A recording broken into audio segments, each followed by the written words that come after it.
The Miyoo Flip wants to be the cozy emulation king, but should you buy it now or flip out and wait?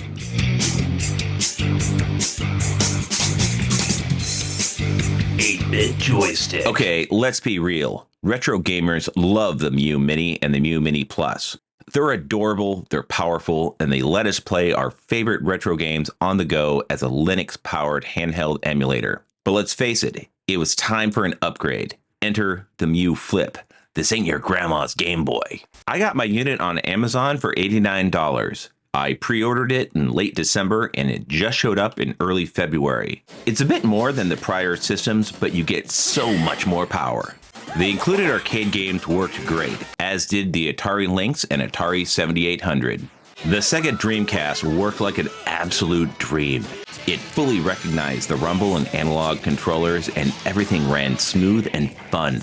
Soul Calibur and Crazy Taxi were a blast. The Dreamcast emulation was smooth, and it was like a dream. Cast. Game Gear, Game Boy, Game Boy Advance, and Game Boy Color all had filters and frames that gave it a little extra flavor of the original hardware. The frames were a really nice touch, as were the spaces for the Game Boy Color to create a pixel grid. Sega Genesis and Super Nintendo likewise looked sharp. I didn't even miss the scan line since everything was so nice and crisp. Sega Master System looked delicious, as did the Neo Geo and the Neo Geo Pocket, as well as the PC Engine. I was impressed by the N64 games. You can tell that it's emulation, but sometimes you can see the buffering effects not quite blending properly, but overall it's exactly what you'd expect running on a high-end emulator. PlayStation was absolutely perfect. PlayStation 1 games are an absolute joy on this system. PlayStation Portable worked swimmingly. Most 3D games hit a full frame rate. Grand Theft Auto Vice City Stories looked and sounded great. On Tekken 6, I was getting frame rates in the 40s when I had auto frame skip enabled. If I turned off the frame counter, I wouldn't even notice it. The Sega Saturn 3D games couldn't hit a usable frame rate, but the 2D games were an absolute blast, and I'm okay with that. So you can play Virtua Fighter 3 on the Dreamcast, but not Virtua Fighter 2 on the Saturn. This would be a great option to play the rad 2D games on the Sega Saturn in your hand on the go. Now, they unapologetically took inspiration from Nintendo's Game Boy Advance SP. It is slightly bigger and slightly thicker, but it packs a hell of a lot more punch. It looks like the GBA SP went to the gym and got swole. It has a clamshell design with a flip-up screen that can lock in different angles with a satisfying click. The original Miyoo systems felt like the miniature Game Boy Classic that Nintendo should have always made. This one feels like a GBA SP on steroids. It's a plastic case, but it's rounded on all the right places, and there are striations on the back for grip. It actually feels comfortable in your hands. While it's not the most original design, it is utilitarian and well done. Now, this unit has been in development long enough that Anbernic has already put out their own GBA SP-shaped emulator or two. But this isn't an Anbernic emulator of the week. The screen is a pretty good IPS display that's 3.5 inches wide with a resolution of 640 by 480 pixels. That gives it a 4:3 aspect ratio, so it's absolutely perfect for playing 8-bit, 16-bit, and 32-bit games that were designed for CRT TVs. Viewing angles are great, and the refresh rate is quite good. You might not notice it, but the screen is actually way bigger than the Game Boy Advance SPs, but it's inset with bezels and it looks great. It came with a plastic screen protector, but I wasn't able to get it on right because of all the cat hair in my place. The system is pretty well protected with its clamshell case, so I'm not worried about it. The D-pad feels excellent and is just clicky enough for fighting games and shooters. The A, B, X, Y buttons are as well. On the bottom, there is a headphone jack and a USB-C port. On the left, there are the up and down volume buttons and an SD card slot that comes with a 64GB card. On the right, there is the power button and a second SD card slot. On the top of the unit, there are the shoulder L and R buttons and L2 and R2 buttons. They all feel pretty good despite being on the small side. I like the fact that the R2 and L2 buttons are inside a bit and have a different height than the L and R shoulder buttons, so you can differentiate between the two by touch. On the back, there is another USB-C port, and there's a mini HDMI output port. Now, this is the same cable as the Evercade EXP and the Neo Geo Mini.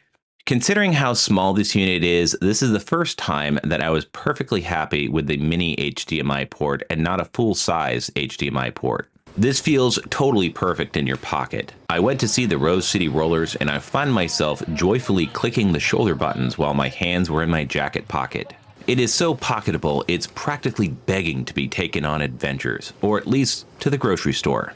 The heart of the chipset is a Cortex A55 processor running at 1.8 GHz. That's pretty beefy for an embedded Linux handheld console. As with the previous systems, it is Linux to the core, so if you want a touchscreen and the ability to run Android apps, then you should look at different handhelds.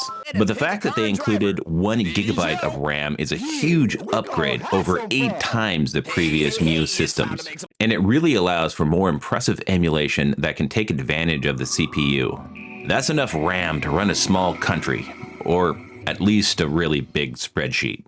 Much like the Miyoo Mini Plus, this has built-in 2.4G/5G Wi-Fi, which is great, allowing you to do over-the-air software updates without having to hook it up to a computer. It can even use NetPlay in RetroArch for some 2-player online action. Strangely, there's no Bluetooth, so you cannot use Bluetooth controllers or headphones, and that's a shame. There's a 3.7 volt 3000 mAh internal battery that is likely replaceable.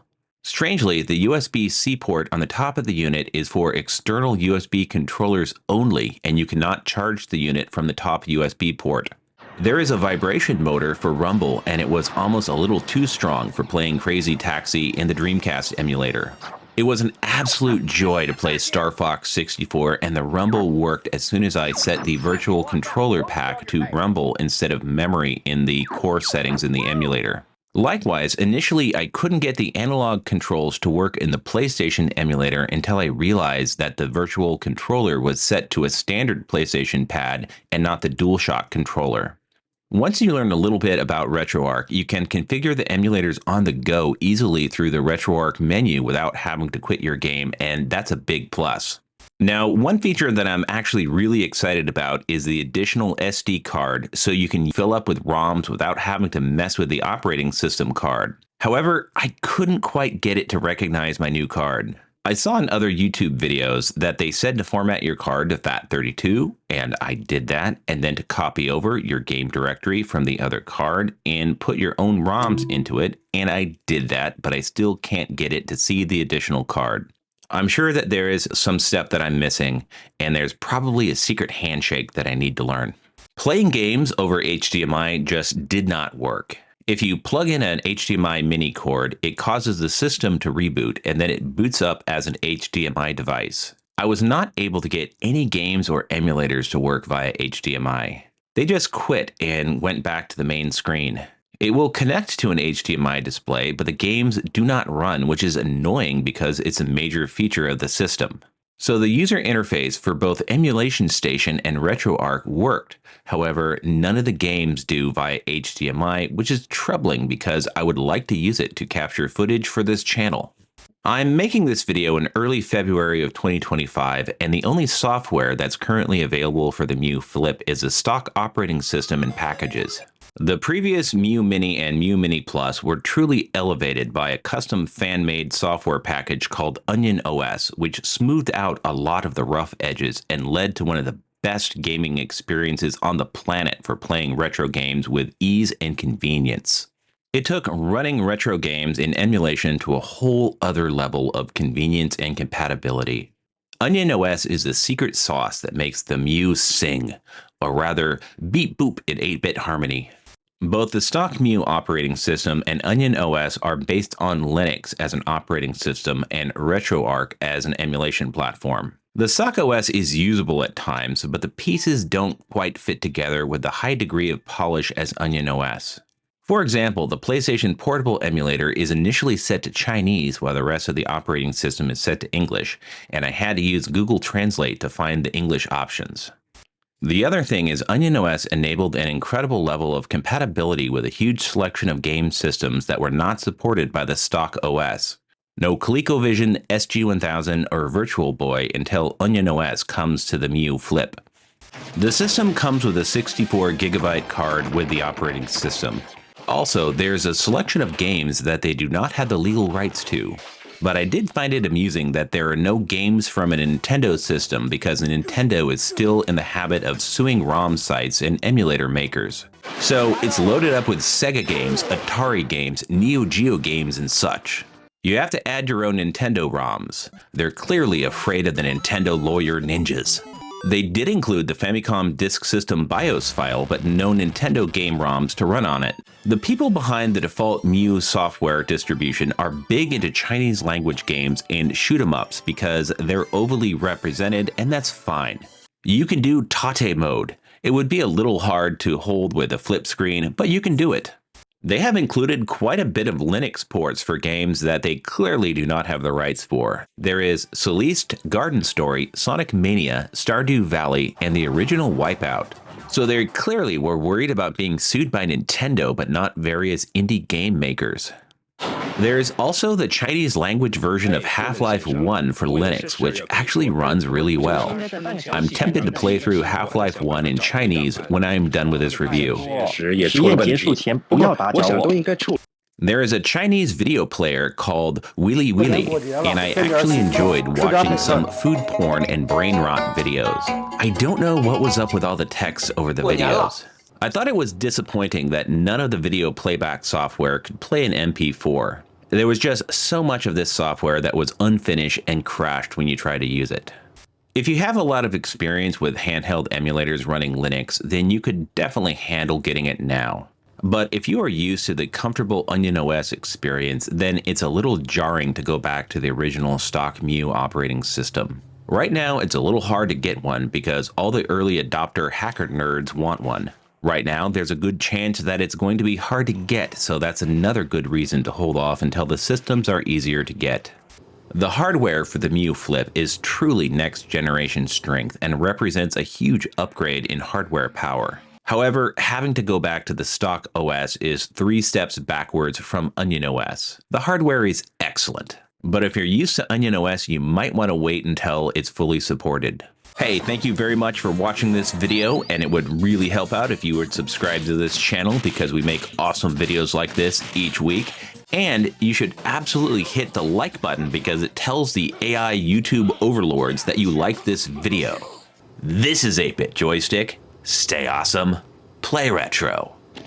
嘿 ，Freeman 先生，我有一些事儿要跟你说。不过就在20分钟前系统宕机，我还在想办法找回档案。他们底下的实验室也出了问题。